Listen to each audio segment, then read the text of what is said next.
เป้าหมายเนาะแต่บางเทื่อมันก็สูงเกินไปเด้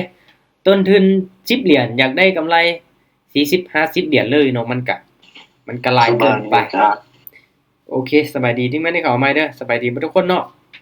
การตั้งเป้าหมายนี่เฮาก็ต้องเบิ่งต้นทุนผมได้ทุกคนเนาะต้นทุน2เหรียญเป้าหมายเท่าใด200บ่เอาได้เนาะแบบนั้นนี่บอกเลยเนาะมันก็ความเสี่ยงมันหลายกว่าเนาะโอกาสที่เฮาจะเสียเงินนั่นมันมีหลายกว่าโอกาสที่เฮาจะไปฮอดเป้าหมายเนาะมีต้นทุนน้อยเฮาก็เก็บสมน้อยไปก่อนเนาะมาทุกคนเนาะข้อยเองสิมาเทศเก็บเอากำไรจัก10%เด้อทุกคนเด้อ10%ของต้นทุน600เหรียญเนาะประมาณ60เหรียญเด้อทุกคนเด้อประมาณ60เหรียญเนาะมาเบิ่งว่าค่อยจะสามารถเก็บกำไรได้บ่เนาะบ่ขอหลายเนาะขอจัก60เหรียญในรอบนี้ครับได้จ้ะตอนนี้ก็อยู่ในกราฟของ Bitcoin เด้อทุกคนเนาะ BTC ของเฮานั่นเอง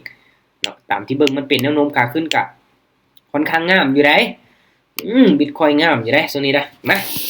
เดี๋ยวมาเริ่มเลยทุกคนเนาะเดี๋ยวมาเริ่มวิเคราะห์กราฟเนาะค่อยจะเริ่มวิเคราะห์กราฟเริ่มเอาออเดอร์เลยสำหรับทุกคนที่เข้ามาร่วมเนาะเป็นนักเทรดมือใหม่บ่หรือว่า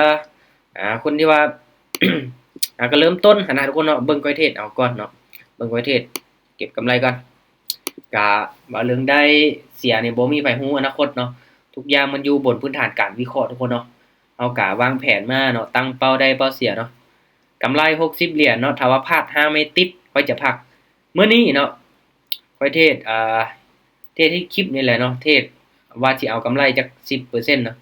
ไป2เหรียญบ่วินเนาะ2 4 8 16 3264ฮอด120ปลายเนาะประมาณไม้ที่7จังชีวิต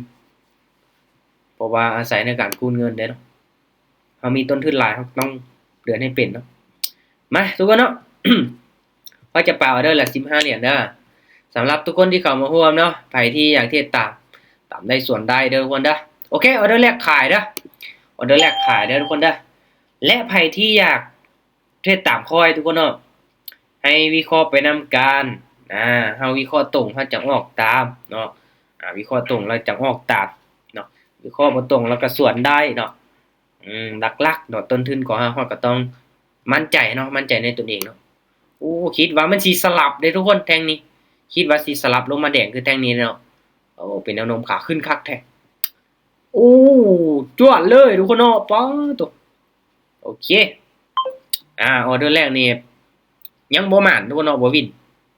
โอเคบ่เป็นหยังเพราะว่าเบิ่งจากแนวโน้มทุกคนเนาะมันยังเป็นขาขึ้นอยู่เนาะโอเคมาถ้างั้นนี่มาเบิ่งนำกันเนาะโอเคคูณเงินเด้อเนาะคูณเงินเป็น30เนาะ15-30ออเดอร์นี้เด้อทุกคนเด้อเนาะถ้าว่ามันพักโตลงมาแดงยาวนี่ค่อยเนาะจะขอซื้ออีกบาทหนึ่งขอซื้ออีกบาทหนึ่งนะเพราะว่าถ้ามันยังเป็นแนวโน้มขาขึ้นเนาะมันพักโตแดงลงมายาวๆนี่มันจะขึ้นต่อเนาะมันจะขึ้นต่อแต่เฮากลับมาเบิ่งนํกันเด้อว่ามันจะขึ้นต่อได้บ่สวัสดีจ้าอาจารย์มันสบายดีสบายดีเด้อทุกคนเด้อมาทุกคนเนาะเบิ่งเอาก่อนเนาะค่อยก็ยังจับจุดตลาดอยู่เนาะใครมีเสียงรบกวนก็ปิดไมค์ให้เด้อทุกคนเด้อโอ้ออเดอร์นี้เขียวได้บ่ลูกเขียวได้บ่จวดเห็นบ่ทุกคนเนาะถ้าเฮาสังเกตเบิ่งยังเป็นแนวโน้มขาขึ้นนี่พักโตลงมาแดงยาวจังซี่นี่เก็บซื้อขึ้นไปอีกโลดเนาะโอเคทุกคนเนาะเฮามาสังเกตเบิ่ง ABCD เด้อเส้นมันเริ่มก้งลงมาแล้วเนาะเริ่มก้งแล้วกล้าที่จะปรับตัวลงมาได้แต่อาจจะเป็นแท่งเทียนสลับหลายกว่าเนาะโซนนี้โอเคหลังจากวินแล้วเฮากลับมาเดิน15เหรียญเนาะโอเคออเดอร์นี้ตามซื้อบ้านนึงเด้อทุกคนเด้อเบิ่งจากแท่งเทียนเขียวแล้วก็แดงแล้วก็เขียวแล้วก็แดงตัวนี้เนาะลงมาแบบหย่องๆค่อยคิดว่ามีโอกาสสลับขึ้นไปได้เนาะเบิ่งจากแท่งเทียนย้อนหลังคือตัวนี้เนาะแท่งเทียนแดงมันอยู่ในลักษณะแบบนี้เนาะมาเบิ่งนำกันเด้อถ้าทรงใดที่แท่งเทียนมันชัดเจนทุกคนเนาะแท่งเทียนมันใหญ่ชัดเจนมันบ่นิ่งนี่เอาวิเคราะห์ง่ายเนาะถ้ามันนิ่งเนาะจังน้อยแดงจังน้อยเขียวจังซี่นี่ก็ยากทุกคนเนาะยากหลายเนาะก็จังซั่นล่ะบ่ทุกคนเนาะจวดขึ้นไปเนาะมาโอ้เทคนิค8แสนล้านอาจารย์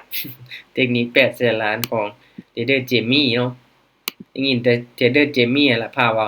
เทคนิค8แสนล้านคนละคน โอเคมาเอาเงินไปต่อทุกคนเนาะตามได้ส่วนได้เด้อวิเคราะห์ไปนํกันเนาะตอนนี้เบิ่งจากแนวโน้มเนาะก็ยังเป็นเทรนขาขึ้นเนาะมาทุกคนเนาะเดี๋ยวขอตามซื้ออีกไม้นึงมาขอตามซื้ออีกไม้นึงเด้อเบิ่งจากแห้งซื้อทุกคนเนาะแท่งเทียนล่ะ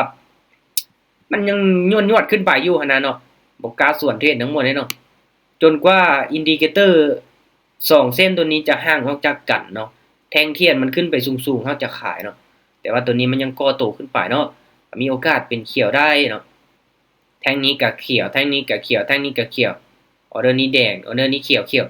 โอ้ทุกคนเอาเขียวมาหลายเด้อย่านิ่งเขียวได้บ่ลูก1วิโอ้1วิสุดท้ายทุกคนเนาะ1วิสุดท้ายเท่านั้นเนาะไปลงมาแดงเสียดายเนาะกำลังว่าเขียวมาหลายไม้นี้มันลงมาแดงซ้ำมาทุกคนเนาะมันขึ้นไปละเฮงขายกับเทลงมาเนาะขอให้เทลงมาอยู่คูณกันเป็น30โอเคทุกคนเนาะออเดอร์นี้เด้อโอเคผ่านก่อนเนาะเดี๋ยวใจเย็นเนาะเอาสังเกตเบิ่งดีๆก่อนเนาะเฮาบ่จำเป็นต้องเข้าทุกๆออเดอร์เนาะเพราะว่าแท่งนี้มันก็เป็นแท่งเทียนที่บ่ชัดเจนแน่เนาะเป็นเขียวน้อยๆเนาะเป็นเขียวน้อยๆที่จริงเฮาก็ตามเทรนมาหั่นแหละเนาะตามซื้อขึ้นมาหั่นแหละถ้าไปก็แน่นอนแหละก็จะซื้ออย่างเดียวในโซนนี้เนาะจนกว่าเส้นมันห่างออกจากกันพุ่นแหละจึงเริ่มขายเนาะแท่งเทียนมันขึ้นไปสูงกะเมื่อกี้นี้ยังบ่ชัดเจนเนาะโอเคถ้าเฮาตามซื้อทุกคนเนาะเฮาคูณเงินขึ้นไปมันก็โอเคเห็นบ่วินเนาะเล่นเงินเบาๆเอาเด้อวันนี้ก็พอได้กำไรมาหลายเติบแล้วมาโอเคทางแท่งนี้ทุกคนเนาะลงมาแดงประมาณนี้นี่มีโอกาสเนาะมีโอกาสสลับเนาะมีโอกาสสลับขึ้นไปเขียวได้ แต่ก็เบิ่งนํกันเด้อว่าตอนท้ายเนาะลงมาแล้วมีโอกาสสลับเนาะโอเคตามซื้ออีกบ้านนึงมาโอ้อย่าลงมาลูกอย่าลงมาโอ้ทุกคนเนาะลงมาตอนท้ายเนาะเป็นแดงแดงกลืนกลิ่นเนาะกลืนกลิ่นลงมาจวดๆเลยเนาะตอนท้ายนี้แห้งขายมาหลายเนาะทุกคนเนาะสังเกตเบิ่งแท่งเทียนกับอินดิเคเตอร์ตัวนี้เด้อเนาะอินดิเคเตอร์ตัวนี้เส้นสีส้มๆตัวนี้เนาะโอ้มันทะลุลงมาเฉยเนาะมันก่ายลงมาเฉยกลับขึ้นไปได้บ่ขึ้นไปได้นะแท่งนี้จังนี้ก็เขียวได้นะเขียวน้อยก็เขียวลูกปึ๊บทุกคนเนาะมันขึ้นนิ่งแถววะเฮ้ยเสียดายเนาะกราฟมันนิ่งโพดเด้อทุกคนเด้อเนาะนิ่งเกินแต่อันนี้เนาะโอเคบ่เป็นหยังใส่การคูณเงินเอาทุกคนเนาะ15 30 60ทุกคนเนาะ60เดี๋ยวเบิ่งนำกันเด้อโอเคทุกคนเนาะออเดอร์นี้ขายเด้อตามขายเด้อออเดอร์นี้ปรับเงินละขายแล้วอุ้ยโอ้จวดขึ้นไปเลยทุกคน1วิสุดท้ายมาแทงนี้กดบ่ทันจานก็บ่ทันโอ้ยทุกคนเนาะมันคือเปลี่ยนตอนท้ายจังซี่วะยืดจานยืดโอเคทุกคนเนาะมาโอ้เจไดเมื่อกี้นี้จวดขึ้นไปแห้งจังซี่นี่โอ้ทุกคนเนาะเอาตามในส่วนได้ทุกคนเนาะกราฟมัน1วิสุดท้ายมีการเปลี่ยนแปลงจังซี่ค่อยก็ยอมอยู่เด้จังได๋ลูกปิดแดงงามๆนิ่งไว้ก่อนลูกเห็นบ่ทุกคนเนาะตามในส่วนได้ทุกคนเนาะวิเคราะห์ไปนํกันเด้อสาเหตุที่กดขายก็ค่อยเมื่อกี้นี้เบิ่งจากMACD เด้อทุกคนเด้อเห็นบ่วอลุ่มแดงมันเริ่มมาแล้วเนาะเส้นมันเริ่มตัดแล้วก็ว่าสิตามขายเนาะมันสิบ่ทะลุขึ้นไปดอกเนาะแต่ว่ามันก็จวดขึ้นไปเมื่อกี้นี้เนาะโอเคทุกคนมาปรับเงินเด้อเนาะไปกันต่อออเดอร์นี้ทุกคนเดี๋ยวค่อยจะขอตามขายอีกบ้านนึงมาลองเบิ่งเด้อลองเบิ่งเนาะมันขึ้นเขียวอยู่เนาะขึ้นเขียวแล้วก็เป็นคืนกินแต่ว่ามีโอกาสสลับเนาะเบิ่งนำกันเด้อสลาจ่ายบ่ได้เนาะขึ้นไปก่อนตอนท้ายอาจจะลงมาเด้เห็นบ่คือตัวนี้ก็มีไซส์ยาวๆเนาะมันยังลงมาได้เนาะมาเบิ่งนำกันเด้อมีโอกาสเนาะมีโอกาสคันเป็นไปได้นี่ให้มันจำตัวนี้ก่อนเนาะเอาแล้วจุดท้ายก็กลับขึ้นไปคือเก้าทุกคนเนาะจวดเลยเนาะขึ้นไปโคตรสูงเลยคิดว่าสิกลับตัวลงมาทุกคนว่ายังเด้อยังเป็นขาขึ้นต่ออยู่เนาะเน็ตตุ๊ MACD มันตัวเอาแล้วเนาะเห็นบ่มันตัดลงมาแล้วก็กลับขึ้นไปอีกเนาะ เคมาปรับเงินออเดอร์นี้ทุกคนเนาะถามว่ามันบ่นิ่งเนาะเป็นแท่งเทียนชัดเจนนี่ก็วิเคราะห์ง่ายเนาะถ้าแท่งนี้เนาะโอเคทุกคนเนาะออเดอร์นี้ขายเด้อขายบัตรหนึ่งมาลุ้นเบิ่งนำกันทุกคนเนาะออเดอร์นี้นี่มันจะเป็นคือที่ผ่านมาบ่เนาะมันจะเป็นคือที่ผ่านมาบ่มันสิเป็นนิ่งๆแดงคือแท่งนี้บ่เนาะแท่งนี้เนี่ยนิ่งแดงเนาะแล้วก็จงไส้ไว้เนาะมันจะเป็นแบบนั้นเนาะกราฟทรงนี้ได้มันจะเป็นแบบนั้นเนาะลองเบิ่งนำกันถ้าเป็นไปได้ทุกคนเนาะเฮาวิเคราะห์ง่ายๆก็ได้เนาะถ้าซื้อก็ซื้ออย่างเดียวขายก็ขายอย่างเดียวเนาะค่อยว่ามีโอกาสหลายกว่ามันจะออกแดงแล้วก็เขียวเนาะแท่งนี้ออกแดงแท่งนี้เขียวแท่งนี้แดงแท่งนี้แดงแท่งนี้เขียวเห็นบ่แดงเขียวสลับกันไปเนาะถ้าเฮาไปเขียวแน่แดงแน่ไปบ่ถึกออเดอร์ละยุ่งเลยทุกคนเนาะเป็นแนวโน้มขาขึ้นนี่ตามซื้อก็ซื้ออย่างเดียวบ่วินก็คูณเงินเอาอาจจะพลาดไม้1 2ไม้ก็โอเคเนาะมาทุกคนเนาะออเดอร์นี้เด้อซื้ออีกบ้านนึงมาตามซื้ออีกลองเบิ่งดูว่ามันจะยังขึ้นไปโตบ่ทุกคนเนาะยังขึ้นไปโตบ่เนาะเบิ่งจากอินดิเคเตอร์ตัวนี้เนาะตอนนี้นี่แฮงซื้อก็ยังเอิ้นได้ว่ายังบ่กายกรอบตัวนี้เนาะกรอบราคาตัวนี้ขึ้นไปยังบ่กายกรอบราคาตัวนี้ขึ้นไปกับ Bitcoin เด้อทุกคนเด้อ BTC เด้อสำหรับที่งานที่เข้ามาเนาะมาขึ้นไปได้บ่ทุกคนออเดอร์นี้แฮงซื้อจะจวดเข้ามาได้บ่โอ้โหสุดยอดเลย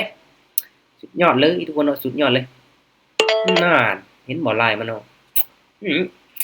กำไร67เลยเด้ทุกคนเนาะเทรดแป๊บเดียวเนาะ 10% เอาอีกไม้หนึ่งทุกคนเนาะค่อยจะเอาไม้แถมอีกไม้หนึ่งได้เพราะว่ามื้อนี้ตั้งเป้าหมายชัดเจนแล้วเก็บ 10% นี่พอใจแล้วเนาะพอใจแล้วทุกคนโอเคมาอีกไม้หนึ่งเด้อทุกคนเด้อออเดอร์นี้ผ่านก่อนเนาะมันนิ่งว่าใจเย็นถ้าเป็นไปได้ทุกคนเนาะในกรณีที่ทุกคนเข้ามาเทศนี่เฮาเทศมีกำไรแล้วเนี่ย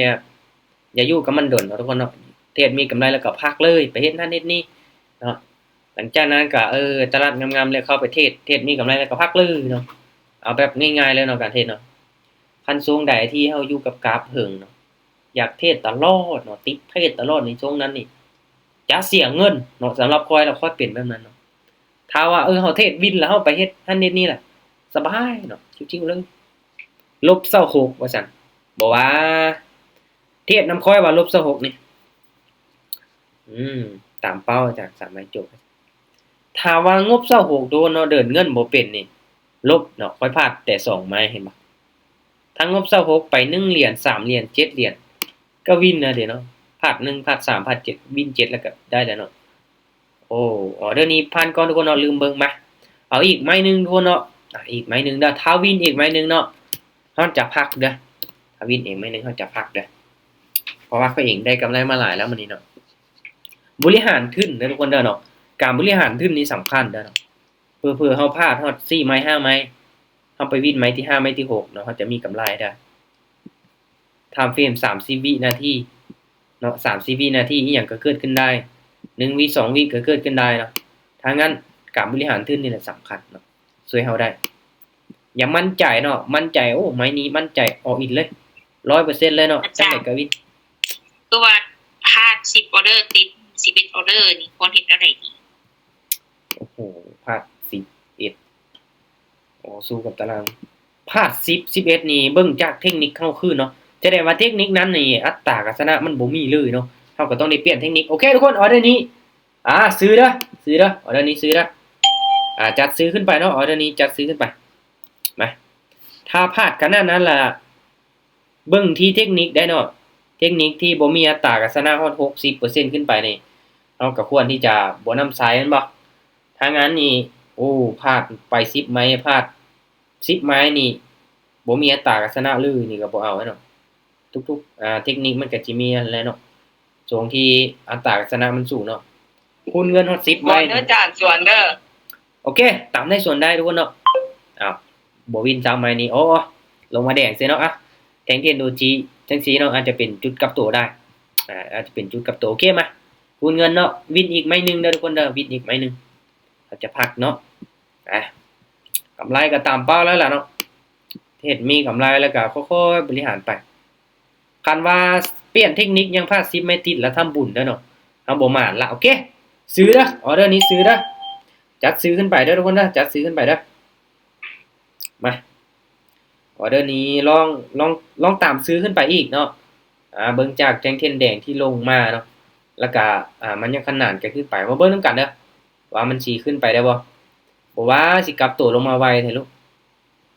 ทุกคนลงมาแฮงแท้ไปต่อโอ้จังไดเนาะบัดนี้เนาะทุกคนเนาะลงมาไวอีหลีเนาะไวเกิดคาดทุกคนเนาะบ่พักตัวเลยโอ้โหมาพักตัวแทงนี่มันก่ายเนาะก่ายอินดิเคเตอร์ตัวนี้ลงมาเนาะนะอีหยังบ่ทุกคนไม่เดียวนี่จบเรื่องนี้ จานได้กำไรบ่จาน กำไรเนาะกำไรเยอะโอเคทุกคนเอาคูณกันอีกมาไม้ที่3เด้อออเดอร์นี้ตามซื้อโอเคซื้อไปไม้ที่3ทุกคนเนาะมาว่าสิเอาไม้เดียวเนาะเพราะว่าสิเอาไม้เดียวละวินอีกไม้นึงละสิพักนี่ได้คูณเงินไปฮอดไม้ที่3ละบาทนี่มาลุ้นมานํกันทุกคนเนาะออเดอร์นี้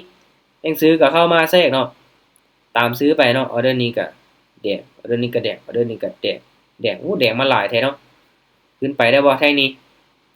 บ่ว่าทุกคนนะ MACD ก็ตัดกันลงมาอยู่ขึ้นไปได้ได้นะ